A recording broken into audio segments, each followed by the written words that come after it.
আমি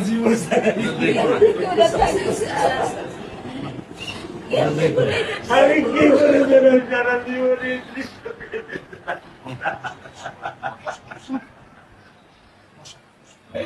আমার এই দৃশ্য আমি কি দিয়ে পূরণ করবো? আমার মেয়ে শুক্রবার নামাজে মসজিদে নামাজ পড়ে, আমি নামাজ বাসায় পড়ি স্যার, কারণ ও আমার সাথে নামাজ পড়তে পছন্দ করে। সবচেয়ে আগে যেটা এই মুহূর্তে আমরা করতে চাই সেটা হচ্ছে যে এই অন্যায়ের সাথে যে জড়িত তার বিচার আমরা আগে করতে চাই। নামাজ আমি ওকে নিয়ে স্যার আমার বাসায় পড়ি স্যার। আল্লাহ আমি জানি না আল্লাহ তাআলা আমার কোন পরীক্ষা করেছে, এই দুঃখ এই কষ্ট মৃত্যু ছাড়া আমার আর কোন শেষ নেই স্যার, আর কোন শেষ নেই। আপনার দায়িত্ব মাননীয় প্রধানমন্ত্রী নেবে। আপনাদের শক্ত হতে হবে না, তো বড় মেয়েটা রয়ে গেছে, এখন তো ওর জন্য আপনাদের শক্ত থাকতে হবে। স্যার সত্য কথা, আমি যখন ওকে ভ্যানে পাঠাই আমি খুব বল পাই, আমি কালকে বলে দিচ্ছি যে আমি আর ভ্যানে দিব না, তুমি প্রতিদিন ওকে রিস্কায় নিয়ে যাবা, রিস্কায় করে নিয়ে আসবা। আমি ক্লান্ত স্যার, 10 বছর বয়স থেকে স্যার অবহেলা পেতে পেতে পেতে পেতে স্যার আমি আর নিতে পারতেছি না স্যার।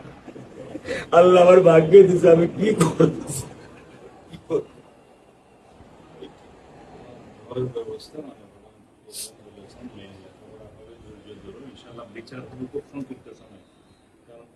বেশি বলতে পারবো না, কারণ আদালতের বিষয় তো। আমরা চার্জশিট দেবো ইনশাআল্লাহ এই 24 ঘন্টার মধ্যে। আমি সত্য কথা বলি, আমার 55 বছর বয়সে আমি এত দ্রুত, এত সুন্দর, এত সুচারু ভাবে আমি কখনো দেখিনি। এটা আমি বুঝতে পারছি, এটা আমি বুঝতে পারছি স্যার। প্রধানমন্ত্রী চলে আসছেন, এটা আমার সৌভাগ্য। আমি সত্যিকার ভাবে স্যার আমি বলি, আমি এটা স্যার প্রত্যাশা করিনি যে আপনার মতো মানুষ আমার এই 10,000 টাকার একটা ফ্ল্যাটে স্যার আপনি পা রাখবেন, কিন্তু এই বিশ্বাস ছিল যে আপনি 8-10 জন না, যে মানুষ ট্রাফিক সিগন্যালে দাঁড়িয়ে থাকে, নিয়ম মেনে চলে, সে মানুষকে বুঝতে স্যার আমার এইটুকু বয়সে স্যার যথেষ্ট স্যার। স্যার আপনি কি ধৈর্য ধরবেন? আমি ওকে কোনো নিয়ন্ত্রণ করতে পারতেছি না। আপনার সন্তানের এই অবস্থার জন্য যে দায়ী, তার বিচার ইনশাআল্লাহ হবে, সেটা শীঘ্রই হবে।